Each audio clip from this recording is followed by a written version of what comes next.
भाई क्या तुमने सोचा कभी कभी हमारे हाथ पाँव सो क्यों जाते हैं? मतलब मैं क्या दिन के 12 घंटे कम सो रहा हूँ जो मेरे हाथ पाँव को सोने के लिए अलग से टाइम चाहिए? तो देखो इसे पैरेस्थीसिया बोलते हैं और ये तब होता है जब हम हमारे किसी बॉडी पार्ट पर लंबे समय तक प्रेशर अप्लाई करके रखने पर। तो इससे होता क्या है, उस जगह की जो नसें रहती हैं वो बहुत ज्यादा पिचक जाती हैं, जिसकी वजह से अब ना तो वहाँ अच्छे से ब्लड फ्लो हो पाएगा और ना ही ब्रेन के पास से कोई सिग्नल यहाँ तक आ पाएगा। तो इन नसों के ब्लॉक होने से हमें थोड़ी देर तक ऐसा लगता है कि वो हिस्सा हमारे शरीर में है ही नहीं, और फिर जब हम उसे थोड़ा ढीला छोड़ते हैं तो चींटियों के चलने जैसा या फिर पिन चुभोने जैसा एहसास होता है, क्योंकि रुका हुआ ब्लड होता है वो एकदम से फ्लो होता है। जैसे ही ये बंदा ग्रेनेड की पिन निकालता है वैसे ही कोई धमाका नहीं होता है। अब आपको लग रहा होगा ये ग्रेनेड फुस हो गया है, बट ऐसा बिल्कुल नहीं है।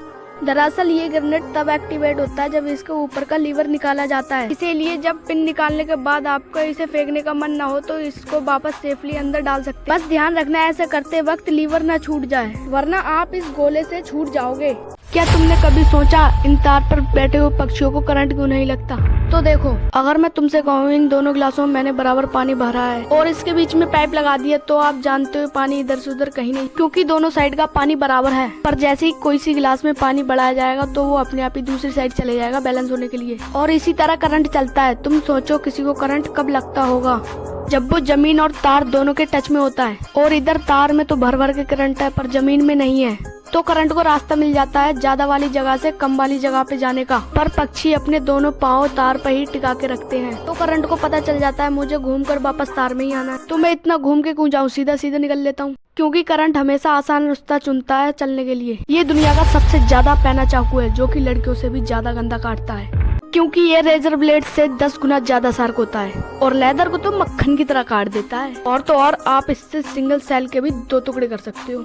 अगर इससे आपका हाथ कटे तो शायद आपको पता भी नहीं चलेगा, जब तक के हाथ कट के पूरा अलग न गिर जाए। ऑपरेशन ब्लेड की कोई इज्जत नहीं है इसके सामने। लेकिन डरो मत, पैना होने की वजह से ज्यादा मजबूत नहीं होता। ये ज्वालामुखी के लावा से बनता है, वो बाहर निकल के तेजी से ठंडा होता है। ये वोल्केनिक ग्लास बनता है जिसे ऑब्सीडियन कहते हैं, और फिर इसे तोड़कर ऑब्सीडियन चाकू बनाया जाता है। आज के बाद भूलकर भी बर्थडे पर ये स्पार्कल मत जलाना, क्योंकि ये इतना खतरनाक है तुम्हें अंदाजा भी नहीं है। देखो, जब भी हमें ये स्पार्कल केक के ऊपर रख के जलाते हैं, स्पार्कल खत्म होने के बाद हम केक को काट कर खा लेते हैं, पर ये स्पार्कल जलने के वजह से जले हुए पार्टिकल्स केक के ऊपर गिरा देता है, जो हमें उस वक्त दिखाई नहीं देते। पर एक प्लेन पेपर के ऊपर आप उसको आसानी से देख सकते हो, और हम उन्हें केक के साथ खा लेते हैं, जो ऑब्वियसली हमारे शरीर के लिए तो अच्छे नहीं है। और दूसरा कारण ये, तुम बर्थडे पर ये स्प्रे वगैरह का इस्तेमाल करते हो तो स्पार्कल की वजह से आग लग सकती है। बहुत ज्यादा समझदार लोग ही मेरी बात समझ पाएंगे।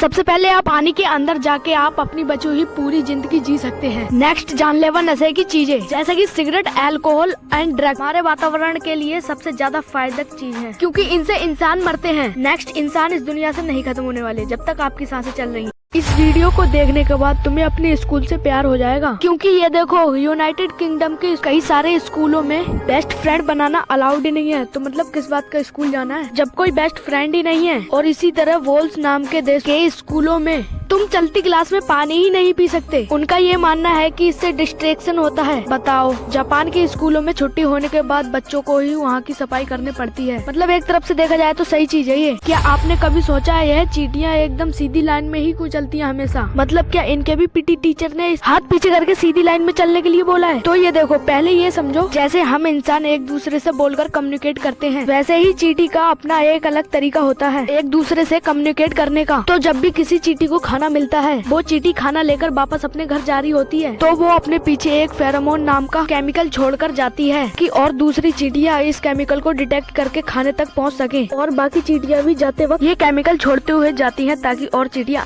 अगर तुम्हें भी इसे देखकर लग रहा है ये साबुन का एक झाग है, तो मुबारक हो, तुम भी मेरे तरह पागल बन चुके हो, क्योंकि ये कोई झाग नहीं, एक मिठाई है, और इसकी कीमत जानकर तुम्हारी फट जाएगी आंखें। ये मिठाई स्पेन के एक रेस्टोरेंट में मिलती है। इसका नाम तुम खुद ही पढ़ोगे, क्योंकि पढ़ना आता है मुझे, पर मेरा मन नहीं है, समझो। और पता है, इस मिठाई को खाते भी नहीं है। इसमें से जो टपाटप पानी जैसा टपक रहा है, ये तुम्हारी असली मिठाई पर टपकेगा, और फिर तुम्हें उसे खाना है। एक बंदे के लिए इस पूरे तमाशे की कीमत लगभग 27,000 रुपए है। भाई क्या तुमने कभी सोचा है टच स्क्रीन काम कैसे करती है? नहीं सोचा तो अब सोच लो। देखो फोन की स्क्रीन 3 पार्ट में डिवाइडेड होती है। सबसे पहले तो ग्लास, फिर कैपेसिटी टच स्क्रीन, फिर डिस्प्ले। अब होता क्या है, इस कैपेसिटी टच स्क्रीन पे लगातार बिल्कुल ना के बराबर मतलब बिल्कुल हल्का सा करंट फ्लो होता रहता है और जब भी हम स्क्रीन को टच करते हैं तो ये करंट डिस्टर्ब हो जाता है क्योंकि हमारी स्क्रीन कंडक्टिव है, मतलब करंट पास कर सकती है। और फिर करंट डिस्टर्ब होने के बाद प्रोसेसर उस पॉइंट का पता लगाता है जहाँ हमने टच किया है और फिर वो उस हिसाब से काम। भाई तुमने क्या कभी सोचा है जब भी हम भागते हैं तो हमारे यहाँ पर दर्द क्यों होता है? तो देखो जब भी हम डुचुक डुचुक भागते हैं तो हमारे शरीर के सारे ऑर्गन्स भी डुचुक डुचुक हिलते हैं, मतलब डायाफ्राम भी ऊपर नीचे होता है। डायाफ्राम लंग्स के नीचे होता है। अब देखो जब भी हम सांस लेते हैं ना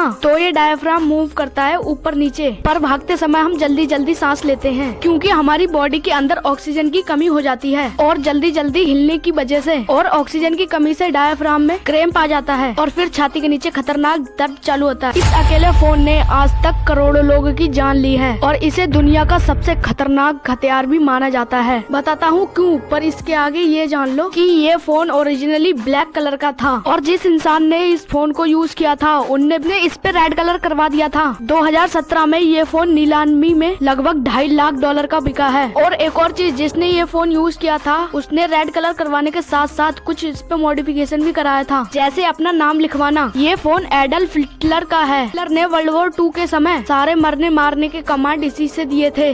ये दुनिया की सबसे महंगी चीज है, मतलब इतनी महंगी कि अगर alone Musk, Jeff Bezos, Bill Gates भी अपना सारा पैसा मिला दें तो भी इस चीज की कीमत के पास नहीं आ पाएंगे। मतलब ये इतनी महंगी है कि तुम ये ब्रांड्स के प्रोडक्टों को क्या ब्रांड को खरीद लो और वो भी न जाने पता नहीं कितने। ये छोड़ो, तुम एक पूरा देश खरीद लो, इतना ज्यादा महंगा है ये। इसके सिर्फ 1 ग्राम की कीमत $62.5 ट्रिलियन है। इसका नाम एंटीमेटर है। भाई तुमने क्या कभी सोचा है कि फोन की 1% वाली बैटरी इतना क्यों चलती है? तो देखो वैसे तो फोन की बैटरी ना कभी 100% फुल चार्ज होती है ना 0% बिल्कुल खत्म होती है, क्योंकि अगर ऐसा कभी हुआ तो आपके फोन की बैटरी हमेशा के लिए खत्म हो जाएगी, क्योंकि हमें फिर भी फोन में तो दिखाता है 100% चार्ज हो रहा है। इसका मतलब केवल ये बस दिखाने के लिए होता है ताकि बैटरी खराब ना हो, और इसी तरह फोन 1% पे पहुँचता है तो ये केवल दिखाने के लिए होता है। असलियत में इस टाइम पर भी बैटरी 6 से 7% चार्ज रहती है, पर मोबाइल 1% इसीलिए दिखाता है ताकि तुम तुम्हारे बचे हुए बाकी के जरूरी काम पूरे कर सको।